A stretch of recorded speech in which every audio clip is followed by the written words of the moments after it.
Hi hello నమస్తే అందరిలో ఉన్నారు. ప్రజెంట్ వీడియోలో నేనైతే ఇబ్రహీంపట్నం దగ్గరలో ఉన్న ఫెర్రీ గురించి చెప్పబోతున్నాను.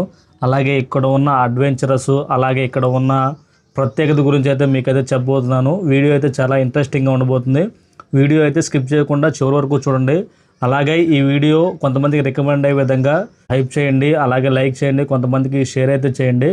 చాలా ఇంట్రెస్టింగ్ టాపిక్స్ అయితే ఈ వీడియోలో అయితే చెప్పబోతున్నాను. ఇంకా లేట్ ఎందుకు వీడియోలోకి అయితే వెళ్ళిపోతాం.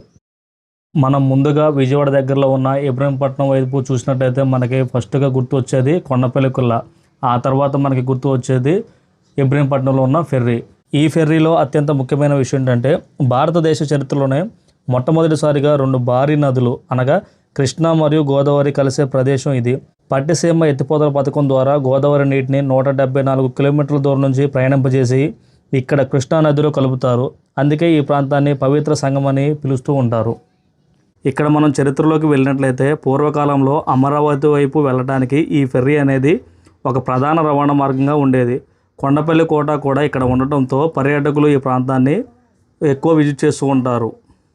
ఈ ఫెర్రీని ఎక్కువ మంది సాయంత్రం 5:30 నుంచి 6:30 మధ్య అయితే విజిట్ చేస్తుంటారు.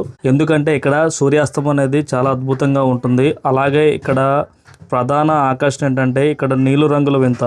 ఇక్కడ ఏం జరిగిద్దంటే గోదావరి మరియు కృష్ణా నది రెండు కలుస్తుంటాయి. గోదావరి నది వచ్చేసరికి ఎర్రటి రంగులో ఉంటుంది, అలాగే కృష్ణా నది వచ్చేసరికి నీలి రంగులో ఉండటం వల్ల ఆ రెండు రంగులు కలిసే చోట స్పష్టమైన తేడా అయితే మనకి కనిపిస్తూ ఉంటుంది. ప్రధానంగా మనం ఇక్కడ చూసుకున్నట్లయితే చిన్నపిల్లలు ఆడుకోవడానికి అయితే చాలా చాలా బ్యూటిఫుల్గా ఉంటుంది. ఫ్యామిలీతో వచ్చే వాళ్ళకి, చిన్నపిల్లల్ని తీసుకొని వచ్చే వాళ్ళకైతే ఇక్కడ ప్రశాంతమైన వాతావరణం దొరుకుతుంది. ఇటు సైడ్ మనం చూసుకున్నట్లయితే ఫుడ్ కార్నర్స్ అయితే పెట్టారు. ఆడుకోవడానికి, చిన్నపిల్లలు ఆడుకోవడానికి కూడా చాలా మంచి ప్లేస్ అయితే ఉంటుంది. చిన్నపిల్లలు ఆడుకోవడానికి ఇక్కడ కార్ రైడ్స్ అలాగే బైక్ రైడ్స్ కూడా మనకి ఉంటాయి. 50 రూపీస్ నుంచి 100 రూపీస్ వరకు అయితే ఛార్జ్ చేస్తూ ఉంటారు. ప్రశాంతమైన వాతావరణం దగ్గర పిల్లలకి ఎటువంటి ఇబ్బంది లేకుండా ఈ మధ్యలో మనం అయితే పిల్లల్ని అయితే ఆడించుకోవడానికి అయితే మంచి అవకాశం ఉంటుంది. అలాగే పెద్దవాళ్ళు కూడా మనం చూసుకున్నట్లయితే ప్రశాంతమైన వాతావరణం అయితే ఇక్కడ దొరుకుతుంటుంది. వాతావరణం మీరు గమనించినట్టయితే అక్కడ ఎక్కడికెక్కడ బెంచెస్ అయితే మనకి ఏర్పాటు చేశారు. చాలామంది చూస్తున్నారు కదా, కార్లు బైక్లు వేసుకుని అయితే ఇక్కడికి చాలామంది అయితే వస్తూ ఉన్నారు. చాలా ప్రశాంతమైన వాతావరణం ఉంటుంది. ఈ పవిత్ర సంగమం వచ్చేసరికి 2015 నుంచి 2016 కాలంలో చాలా అభివృద్ధి అయితే చేశారు. ఎందుకంటే 2016లో కృష్ణ పుష్కరాలు అయితే జరిగినాయి కదా, ఆ పుష్కరాల సందర్భంగా ఈ ఘాటుని భారీ స్థాయిలో అయితే అభివృద్ధి చేశారు. అప్పుడు ఇక్కడ భక్తుల కోసం మెట్లు, స్నానపు ఘాట్లు మరియు పర్యాటకుల కోసం వ్యూ పాయింట్స్ చాలా అయితే నిర్మించారు. అలాగే ఇక్కడ మనం గమనించినట్లయితే 2016 నుంచి వారణాసి తరహాలో ఇక్కడ పవిత్ర సంగమ హారతి కూడా జరుగుతుంది. అప్పటి ప్రభుత్వం దీన్ని అత్యంత వైభవంగా ప్రారంభించడం జరిగింది. మనం చూస్తున్నట్లయితే అప్పటి నుంచి ఈ ప్రదేశానికి ఎక్కువ మంది టూరిస్టులు అలాగే ఎక్కువ మంది అయితే రావడం అయితే జరుగుతుంది. ఇక్కడ ఉన్న ప్రశాంతమైన వాతావరణం చూసుకున్నట్లయితే చాలా అద్భుతంగా ఉంటుంది. సాయంత్రం సమయంలో ఇక్కడ సూర్యాస్తమయం అయితే చాలా అద్భుతంగా ఉంటుంది. అలాగే ఇక్కడ నదిని చూడటానికి కూడా చాలా అద్భుతంగా ఉంటుంది. కొన్ని గేమ్స్ కూడా ఇక్కడ మనం గమనించవచ్చు. బోట్ రైడ్స్ అలాగే స్పీడ్ బోట్స్ కూడా ఉంటాయి. మనం ఇక్కడ అమౌంట్ అయితే పే చేసి అయితే అక్కడ మనం ఆడుకోవచ్చు. అలాగే ఇక్కడ ఉన్న వస్తూ ఉంటారు కదా, వాళ్ళు కొంతమంది స్నానాలు కూడా చేస్తూ ఉంటారు. వాళ్ళకి ఇబ్బంది లేకుండా అక్కడ మీరు గమనించారు కదా, ఫెన్సింగ్ కూడా వేశారు నీటిలోనే. ఎందుకంటే చాలా న్యూస్లో మనమైతే చూసాము, ఇక్కడ మరణించిన వాళ్ళు కూడా ఉన్నారు. అందుకనే ప్రభుత్వం దీన్ని పటిష్టంగా అయితే ఏర్పాటు చేశారు. ఇప్పటికి కూడా చాలామంది ఈ స్థలాన్ని అయితే పవిత్రంగా అయితే చూస్తూ ఉంటారు. ఇక్కడ చాలామంది అయితే ఉంటారు. అలాగే ఇక్కడ పోలీసు వాళ్ళు అలాగే ఇక్కడ ఉన్న సిబ్బంది కూడా ఎవరైనా తెలియకుండా వెళ్ళినట్లయితే వాళ్ళని కాపాడడానికి కూడా చాలామంది ఇక్కడ మనకి ఉంటారు కూడా. ఇక్కడికి ఎక్కువ మంది యూత్ రావడానికి గల ప్రధాన కారణం ఇక్కడ మీరు చూస్తున్నారు కదా, బోట్ రైడింగు.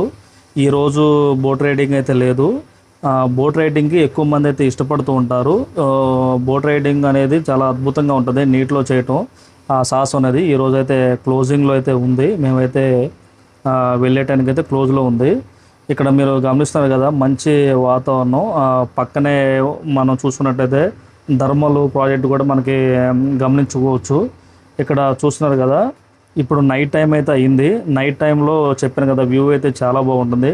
చిన్నపిల్లల్ని తీసుకుని వచ్చి అయితే చాలామంది వాళ్ళకి కావాల్సినవి తినిపిస్తున్నారు, అలాగే కావాల్సినవి కొనుక్కుంటున్నారు. అలాగే ప్రశాంతమైన వాతావరణం. కొంతమంది చూస్తున్నారు కదా, క్రికెట్ కూడా ఆడుతున్నారు ఇక్కడ దగ్గర వాళ్ళు.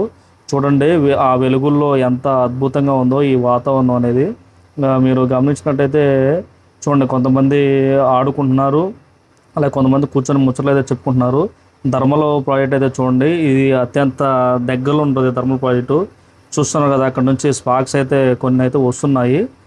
మనం ఇక్కడ ఎండ్ పాయింట్కి అయితే వచ్చాము. ఇక్కడ చూడండి చాలామంది ఇక్కడ చిన్న చిన్న వ్యాపారాలు కూడా చేసుకుంటున్నారు. ఇక్కడ ఫుడ్ స్టాల్స్, అలాగే ఇక్కడ ఐస్ క్రీమ్స్, ఇంకా చాలా రకాల తినుబండారాలు అయితే మనం ఉన్నాయి. విజయవాడ దగ్గరలో ఉన్న వాళ్ళకి, చిన్నలకు అలాగే పెద్దవాళ్ళకు ఈ ప్రదేశం అనేది చాలా ప్రశాంతమైన వాతావరణాన్ని అయితే మనకి ఇస్తుంది. ఇక్కడ వచ్చి కూర్చోడానికి, అలాగే గేమ్స్ చిన్నపిల్లల్ని ఆడించుకోవడానికి, అలాగే పెద్దవాళ్ళు ప్రశాంతంగా కూర్చోడానికి, కొంతమంది పవిత్ర స్నానాలు చేయడానికైతే ఈ ప్రదేశం అనేది చాలా బాగా ఆకర్షిస్తుంది. అలాగే ఈ వీడియో మీకు అయితే నచ్చినట్టయితే ఈ వీడియోని లైక్ చేయండి, అలాగే మరి కొంతమందికి షేర్ అయ్యే విధంగా హైప్ చేయండి. ఇంతటితో ఈ వీడియో అయితే ముగిస్తున్నాను. Thank you all.